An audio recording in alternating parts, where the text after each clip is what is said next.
Thank you for joining me. Welcome back to my channel.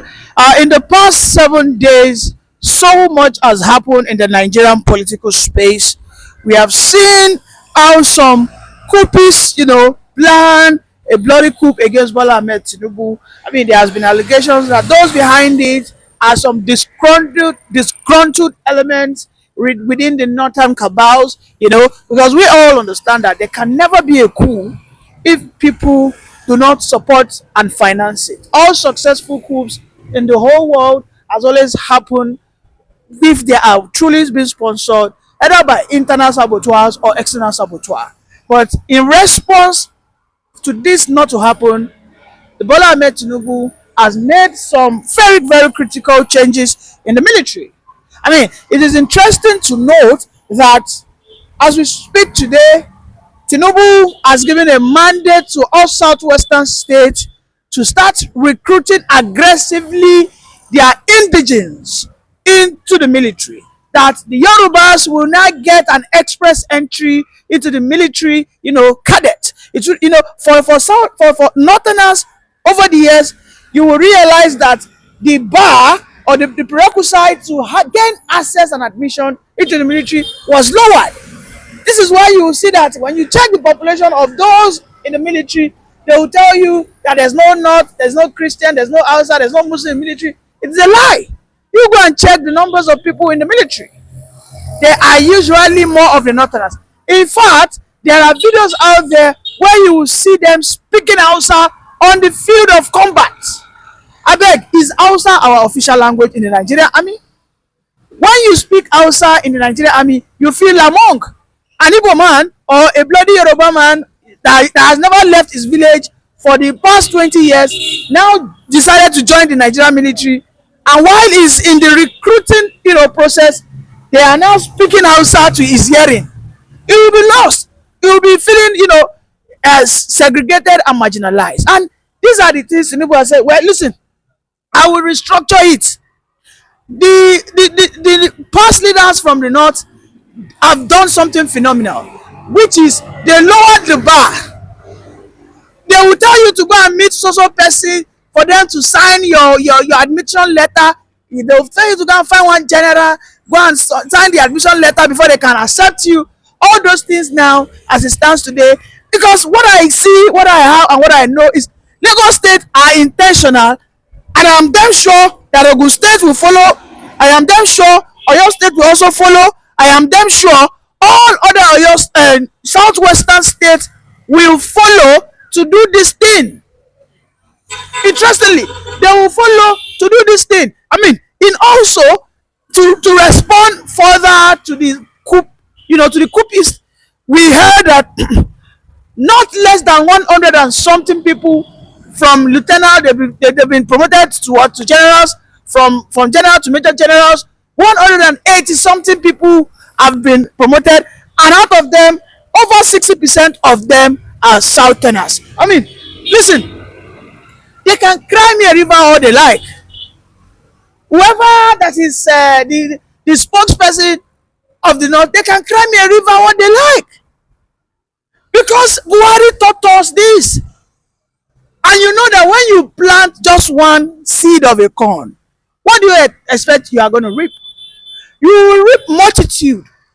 So Buhari, cultivated one seed of bigotry, and today Tinubu across all sectors they carry bigotry for face. He carry am for chest like Cubana. You see, so these things, I am tired.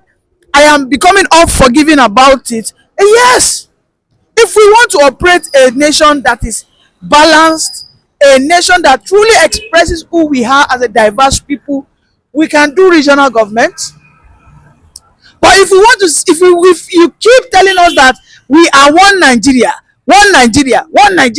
such things like speaking Hausa in the barracks, speaking Igbo in the barracks, identifying on your admission letter where are you from, you say you are from, all those things should go beyond the Nigerian army. It should. You cannot go to the FCT today. If you go to the civil service in FCT in Abuja today, you find yourself in one parastatal, you'll be surprised the language they speak. Now they are crying that everywhere Yoruba, Yoruba, Yoruba, Yoruba. The last time I saw Minister of Finance, the CBN governor, the head of taxation, the FRC chairman, they are all Yorubas. I mean, on the TL, the Northerners were crying, that they must have communicated in Yoruba. Oh. They must have communicated in Yoruba. And these are hypocrites. If you allow them to gaslight you, if you allow them to move you, if you allow them to blackmail you, then you will fall for their trap. This is why they honestly dislike Tinubu, because Tinubu has said that even me, I am not suffering from inferiority complex. Me, I have ego. Me, I have what they call superiors complex. So I go come there, me say I go do wetin, I go do yanka, I will dominate. Yes. Why were people shouting fulanization agenda under Buhari regime? Because all the parastatals in the security forces, they were all mostly what? Northerners. 98% of them were northwest, northeast. Are they not family? Are they not brothers and cousins, brothers, or whatever you deem it fit? Yeah, I mean, what language do they all speak? Not the Aboki that they speak. So you can imagine whenever they are having that, they are maybe across board security, across board, they are having meetings at the maybe the National Intelligence Agency office. You can imagine that what language would they be speaking there? Would it be English or Hausa? But nobody came out then. Nobody showed that sort of resentment. In fact, people did not even care. The only time people complained was, why is Buhari appointing only Northerners? And Buhari came out and he said that, you know what? I will have to appoint people that I trust. I cannot go and I won't appoint someone and they will plot my downfall. That he needs to appoint his people. These are the things he said. In fact, when Buhari was sick, the DSS DG, they did some shenanigans, and Yemi Osinbajo sacked that guy. When Buhari came back, Buhari took action to reverse such, every decision Osinbajo took. Why was Buhari doing that? It was simply because he was protecting his own. Buhari was protecting his ethnic interest. Buhari was protecting his regional interest. So why is it now a problem if a southerner is there at every point in time? There will be rumors of coup plot. The same thing happened under Obasanjo. Yes, I think in 2003 or 2004, there were plots that Obasanjo would be attacked through a coup.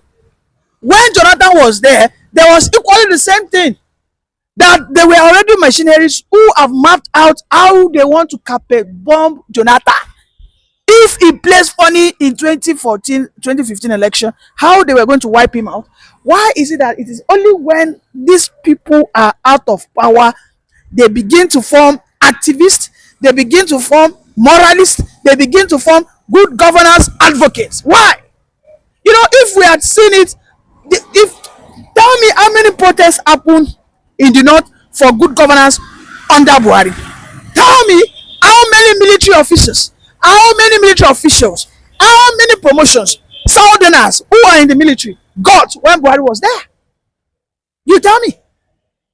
Also, you cannot begin to cry foul just 2 years shortly after Buhari has finished his tenure.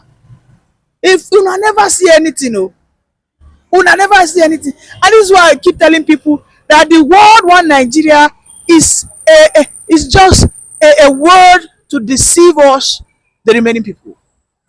The word one Nigeria is, for me, is synonymous to the northern interest. The word one Nigeria for me is synonymous to protect the northern interest in the southern purse. Period. No comot wetin I dey chop from inside your pocket. Now wetin me I see northern one Nigeria as. You cannot force people to be one. Today we saw what they are doing regarding the Nnamdi Kanu issue. How some people calling themselves activists for good governance, led by one Muhammad. He said nobody can come and intimidate Nigeria to do anything. Nobody can come and force the president to pardon a terrorist. I said, sure. This same Muhammad that we did not see when the bandits were negotiating for peace deal. Habana, this kind of hypocrisy. Habana, this kind of monophikis are the ones that will be gaslighting you that one Nigeria. But the bandits who go out there in the open, oh, with guns or they would AK-47 like this, and they'll be telling the government, if you come and disturb us again, you self no go rest. Haba. The other guy who is unjustly incarcerated for over 5 years now, what were his demands? Clear-cut demands that are rational. We need federal government presence in the southeast. We need good security architecture. We need our resources to be well managed and directed to us. Whatever we generate from our resources, whether our oil, whether our lithium, whatever, let us have a larger chunk of it. These things are just basic needs of human nature. When you grow, you get to a point, your needs increase, your wants increase, hence you begin to agitate, and this is normal. In every nation, people agitate. In Spain today, Catalonia, which is the capital of Barcelona, these people are agitating for their own state. We have never heard the Spanish government go in there, go and kill all the... No, now, but why are we acting like zoo people? You know, so whatever Tinubu is doing in the military, for me, I am indifferent about it, because in this world, the only word a bully understands is the word of a bigger bully. The only thing an oppressor fears, okay, and avoid is a bigger oppressor. So if the one that just finished his tenure in the past 2 years was applauded by the Northerners, despite the level of bigotry that he played, despite the level of all of his inadequacies, we never for one day see the Northern youths go out there and say, Tinubu, what they are doing is unfair. Then you should not expect anybody. No. I mean, they are even saying that they will not vote Obi. Now that how they craze me. Now that how they must me pass. Okay, they now want to replace a Northerner with another Southerner who has not even finished his tenure. Have you seen any Northern leader come out to say that they condemn any attempt of coup? All of them, quiet. So you should look in. It simply means they're quiet, they don't care. If they let them put a house, now their prayer be that. Go to the social media TL, go and see what they are saying. Go and see what they are saying. Anyways, let's watch this bandit who is gallivanting in the open air. And yes, these Northerners will not say anything about it, but they can protest against the freedom or the release of Mazi Nnamdi Kanu. They keep saying that his freedom is a threat to the national unity and the national interest. But the bandits are not a threat. What a hypocrisy.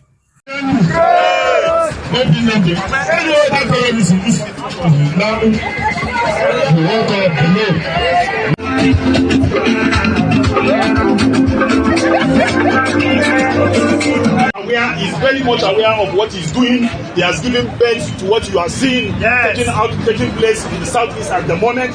He is more aware of it, and even the legal tussle that is ongoing. If you check, it is him and his legal team that are frustrating the process. What we are saying as people, we are not against anybody, but we are telling the country that nobody should put Nigeria under any political pressure to use anybody, especially criminals and terrorists. Whether or anybody. That is what we are saying. We are also seeing the fact that a couple of days ago he was denied bail or denied access to go outside the country for his health issues. The NMA say he should be in Nigeria here. What do you have to say about that? You see, myself and you are not in the best place to know whether his health condition would warrant him to go outside or here.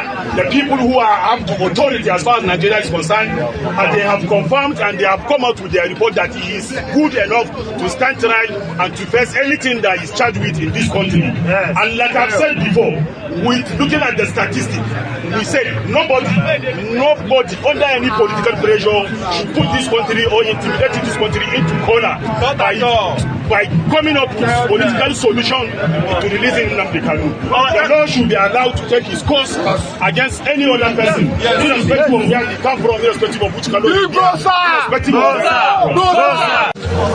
What's the name of this speech? That's what I want to check. Now, sometimes you are bad.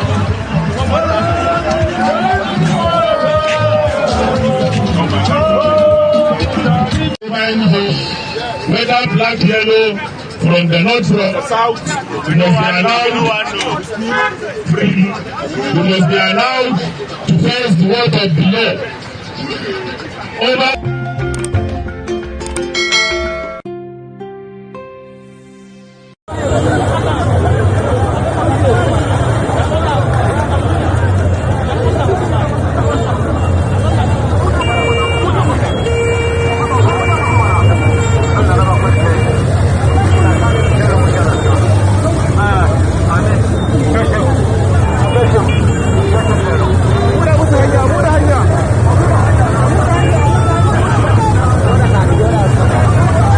hankali a ba hankali yawa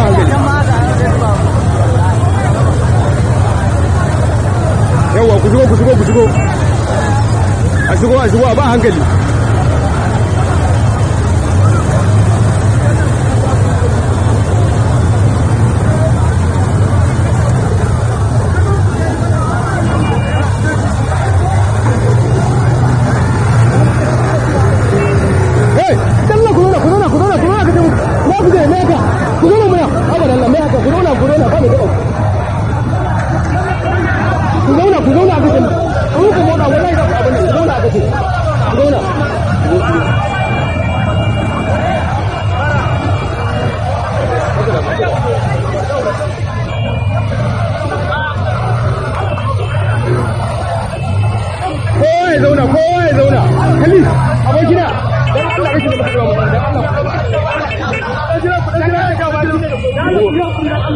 ku zo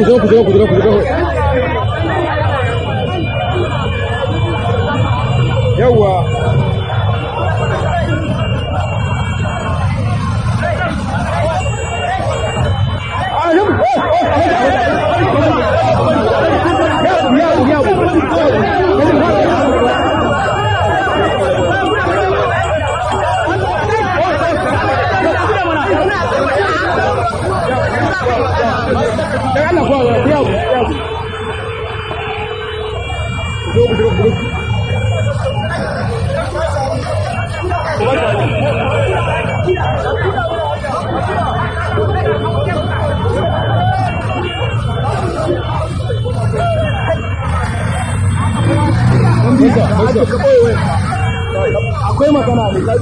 Most are from within. So there is the side where you talk about the civilians, the ordinary citizens of the country, looking for a way for survival and to create a deterrence for these criminals called bandits, stopping them from being able to attack. So they welcome them. Our reporters in Katsina, Kaduna, and a few other states in the Northeast, they reported that people welcome them because they are afraid for their lives. What is it that the army and the government can do to make sure that these people are not feeling more at ease with the bandits and the criminals than they are with our own military men? That's why programs like this are very important. You know, we tend to, by these discussions, we try to get across to everyone in Nigeria, a community, to know that everybody has a role to play. I mean, when I was in Maiduguri, part of the issues where we had some successes then was we were able to deny them. We discussed with the citizens. We made them understand that you see something, report as quickly as possible. Don't keep quiet. Don't, because of fear, you refuse to take action. And action doesn't mean going to confront them. Action means maybe going somewhere, getting a call, sending a message across, look, these guys are here, these people are here, and then you refuse to support them. And then you'll be able to identify those ones that are within the community, because sometimes there's this conspiracy of silence. You know somebody is doing something, you know the person. You can see somebody that you know that is not doing any legitimate work. You see him the next day, he has bought a brand new vehicle, and nobody is asking questions. We should be able to follow, and those are what aspects that communities should be able to look at. You see somebody, he always operates only at night. Daytime, you don't see him. Only at night, he goes out, comes back, funny time when they're carrying heavy bags on all these things. In Maiduguri, we're able to do that, such that in markets, motor parks, even commercial drivers, they see you with a heavy bag, they find out, what are you carrying? That has assisted us in identifying who are those ones conveying drugs. We arrested people conveying weapons, ammunition, and all sorts of illegal items. So that's why we say it's important for every member of the community to know he has a role to play in this aspect of security, so that we can, because the enemy lives with us. And like it is said, the terrorists survive within the community. So the citizens are like the fluid with which the terrorists operate. If the fluid are supporting them, they will flow well. If they are not, it will be impossible for them.